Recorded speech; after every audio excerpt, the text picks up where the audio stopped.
the same time, just such a fun, encouraging guy. And so please welcome him as he is going to be talking about the importance of failing.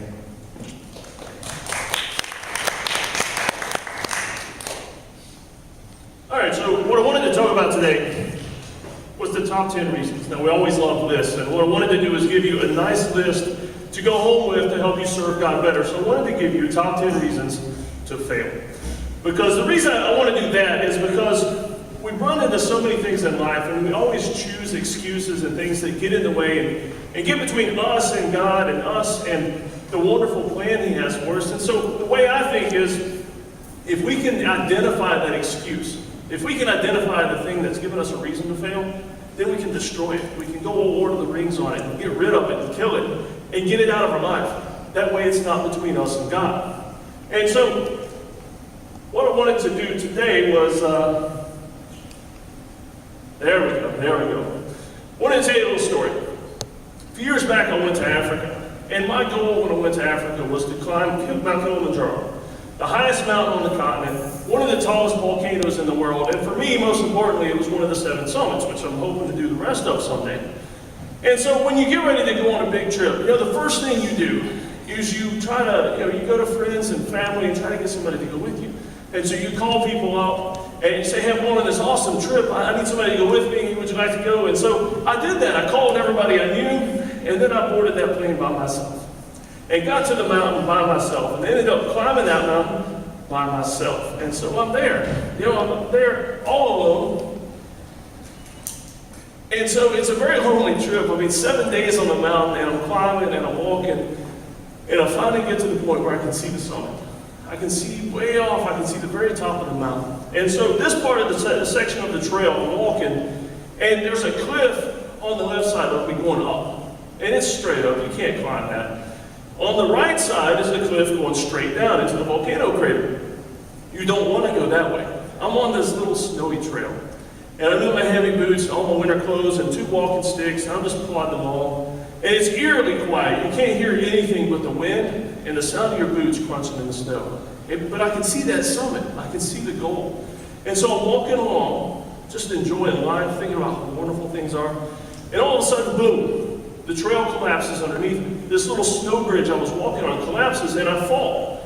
And, from 0 to nothing, in 1 second, I am sliding down towards the crater on the snow. And I'm clawing the ice. The walking sticks are strapped to my hands, and they're flapping around and smacking me every time they hit a rock. And I'm sliding and sliding and sliding. And finally, well, I'll tell you what, I'll get to the rest of that story here in a minute. What I want to do today is give you number 9. Now, there are top 10 reasons, yes. But I only have time for one of them today, number 9. Feel free, though, to email me later to get the rest of the list. There are other reasons, and so if you want the rest of them, if you want the rest of these reasons to fail miserably in life or go greatly through life, just email me later and I'll send you the rest of this. But what I wanted to talk about today was just number 9. I'm too out of shape. Now, I know what you might be thinking, and I can barely see any of you through the lights. So I didn't form this message for anybody in here. I picked number 9 because it speaks to me. You see, I weighed in this morning, and I'm at right around 238 pounds. Not the best shape in the world, right? And so this is one of my favorite excuses. I like to use this one in life, especially anytime God wants me to do something marvelous that stretches me a little bit. And so don't think this is for you. This is for me mainly, and I hope you can get something out of it. And so as far as being out of shape, do any of you like running for fun? Like jogging, things like that? That's just weird. Not me. I'm not one of those people. I run when things chase me or when I'm trying to catch my kids, and that's about it. But the thing of it is I like to race. And even weirder is I like to race knowing I won't win. And so since I'm too out of shape to run fast, I do 5Ks and 10Ks, and I've done 2 marathons, and now all that behind me, I figured out the trick. You see, I don't go into races thinking I'm going to get number 1 or number 2 or even in the top 10 for my age group. I create my own category. And so I just try to enter, and I know I can get number 1, 2, or 3 in the weird category. This weird guy with a big beard, and I used to wear my afro wig when I would race, and now I usually just wear the kilt, and sometimes run up an axe. It's really fun, people notice me. And see, that's the thing, is I could easily say, I'm too out of shape to run, I'm too out of shape to race, I'll never win, but I create my own category. And the fun thing of it is that it's got my kids into it as well. That's not my kids. But what they do also, in some of these weird races I run in, they create a category for guys like me called the thoroughbred category. It makes me feel really good and fast, just like that guy. But for men over 200 pounds, they have a thoroughbred category, and that's the one I usually fit into. But my kids have also gotten into running. That's my son, 9 years old. He just won his age group in his first 10K a couple weeks ago. Now the thing of it is, 9-year-olds are not supposed to run. They're supposed to be too out of shape for that, right? They're supposed to play video games all day and just watch cartoons. And he likes running. So me not giving in to number 9 as an excuse has gotten my kids into doing things physical. And the funny thing is, though, when he races with me, this is him. And this is him looking back at me. Sometimes he'll wave. And what he does is he runs slow enough that he can keep an eye on me to make sure I'm not passed out or falling down somewhere. He'll look back at me, and every now and then he'll pass a bend, and I'll run around the bend, and he'll be waiting on me. And he'll say, "Dad, are you all right?" And then he'll take off sprinting again. And so, me not giving into that excuse has gotten my kids into running. And so for me, that's a marvelous thing. But you know what? You may be too out of shape for running, but it doesn't mean you can't just create your own sport. If you're a little bigger than me, you can actually just create your own sport and do the World Belly Flop Championships. And you can win that. But the thing of it is you can't use number 9 as an excuse to get between you and what God wants you to do, because that's what we often try to do. So I want to give you a little story from the Bible in 1 Kings 18. Now what happened in 1 Kings 18, this was obviously in the period of the kings, and Elijah had gone and told the king, said, God told me that there's going to be years and years of no rain. There's going to be drought for a number of years. Because of the drought, the crops aren't going to grow. There's going to be famine. The animals are going to start dying off. Eventually the people are going to start dying because of the lack of food and water. Now, obviously something you don't necessarily want to go tell the king, but he did it because God told him to. But here's the better part of the story. Is that later on, God went to Elijah and said, let's go change things up a little bit. I want you to go to the king this time and tell him that the rain is coming. And so Elijah went, and he spent the night before that doing some really cool stuff, and he killed a bunch of bad guys. I mean, over 850 bad guys, the Bible tells us. So he was up all night. And then he goes to the king and says, look, you see out there? You see those clouds over there? Rain is coming. Rain is coming, and you better get back to town, because the rain is on its way. And not only that, it says in 1 Kings 18:46, and the hand of the Lord was on Elijah, and he girded up his loins and ran before Ahab to the entrance of Jezreel. It made me think of my son, because here's Elijah, and he's telling the king, look, there's rain. And then the king, he's getting his chariot ready, and Elijah looks back, and he's like, you know what? I'll meet you in the city. And he takes off. He just takes off running. And so the king's whipping the chariot, yah, yah! And he's trying to catch up with Elijah, and Elijah's just running. Just like my son. He's looking back every now and then, just waving. Now here's the thing though. Elijah could have easily told the Lord, number 9, I'm too out of shape. I beg number 9 as an excuse to not do this thing. Because he's been up all night killing people, and you know that's hard work. Those of you that have done that. And, here he is. He can tell God, I'm an old man. I'm too old to do this stuff anymore. 7 years of drought. Come on, God. No, he didn't. Here's what he did. The Bible said he girded up his loins. Now, if you're not familiar with what that means, basically all the men back then wore these long man dresses. And so what they would do when they had to run or fight or play is they would bunch up that dress and then tie it around their waist. So they basically turned it from a man dress into a pair of shorts.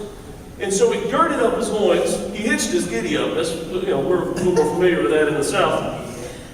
And so he got that ready. I can just imagine him doing this. And the king's right here in his chariot. The horses are rearing to go, and Elijah, and takes off. Could have begged off all those excuses and just said number 9, I'm done. I'll see you in town, and I'll meet you sometime later. But no, he took off. Ran 15 miles. to the town of Jezreel, just short of a marathon, because he didn't give that excuse. He did something so amazing that God empowered him to do because he didn't give that excuse.